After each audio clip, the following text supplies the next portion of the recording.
পূজা করিয়েন না? না কোন মুসলমান বলছে আপনাদের? না না না না না আমাদের বলেন আপনাদের বাড়িতে একটা বিয়ের অনুষ্ঠান হলে আমাদেরকে দাওয়াত দেন। হ্যাঁ দিই আমাদের বাড়িতে বিয়ের অনুষ্ঠান হলে আপনাদের দাওয়াত দেন। সেই খাবারটাই আপনারা অ্যারেঞ্জ করেন যেটা আমাদের ধর্মের অনুভূতিতে নষ্ট হবে না। আমরাও সেই খাবারটা অ্যারেঞ্জ করি যেন আপনার ধর্মীয় অনুভূতিতে আঘাত না লাগে। নষ্ট হবে না এভাবে হয় না? আমরা অসুস্থ হইলে আপনারা যান, আপনারা অসুস্থ হইলে আমরা ছুটে দিই। সম্পর্কটা আছে, এই সম্পর্কটার কেউ নষ্ট করুক এটা কি আমরা চাই? না না না ভোট আসলে যে একটা সমস্যা হয়, আসে এখন বলা শুরু করে এটা বলে মানে কি আপনাদেরকে বোকা ভালো মনে হয় যে এটা বললে মনে হয়ে যায় যে জামাত ইসলাম যদি ক্ষমতায় আসে তাহলে তোমরা পূজাও করিতে পারিবেন না, বাংলাদেশেও থাকতে পারবেন না, মহিলাদেরকে আসলে তো তোমার লাগতো বোরখা পরিবারই বলে কিনা? এটা মিথ্যা কথা না? মিথ্যা কথা।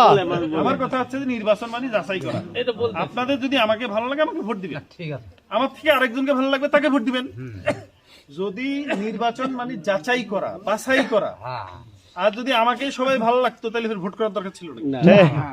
আমি আপনাদের কাছে আসছি, আজকে আসছি মানে কি আমাকে ভোট দিবেন বিষয়টা এটা না। আপনারা আমার সম্পর্কে খোঁজ দেন, আমার বাড়ি আপনার পাশে, আমরা 7 ভাই বোন, আমরা কেমন ছিলাম, আমি যাদের সাথে চলাফেরা করি তারা কেমন, যদি ভালো হয় তাহলে ভালো লাগে, যদি মনে হয় আপনাদের এলাকার উন্নয়ন করতে পারবো আমাকে ভোট দিবেন, এর থেকে ভালো কাউকে যদি মনে হয় তাহলে তাকে ভোট দিবেন। কিন্তু কেন আমি এসে আরেকটা দলের বিরুদ্ধে এরকম কথা বলবো? এটা নিয়ম না। যারা বলে আমি অনুরোধ করব তাদেরকে এই বছর একবার প্রত্যাখ্যান করবেন, কারণ এরা আপনাদেরকে বোকা ভাবছে, আপনাদেরকে বোকা ভাবছে। আমি মনে করি হিন্দু ভাইরা বীরগঞ্জ কাহারলে বোকা না।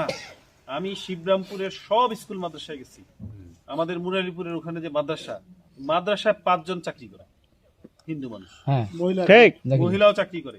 এই যে এরা তো আমাদের শিক্ষিত মানুষ, এদেরকে কেন পাশে, বোকা এই যে বানানো পাশে। হচ্ছে? যারা বলতেছে তারা আপনাদেরকে বোকা উনি জানে, বানানোর চেষ্টা করতেছে। উনি জানে আমাকে। তা আমি সে কারণে আপনাদের কাছে অনুরোধ করছি, আমাকে ভোট দেন আর না দেন, আপনাদের সাথে ভালো সম্পর্কটা রাখলে ক্ষতি আছে।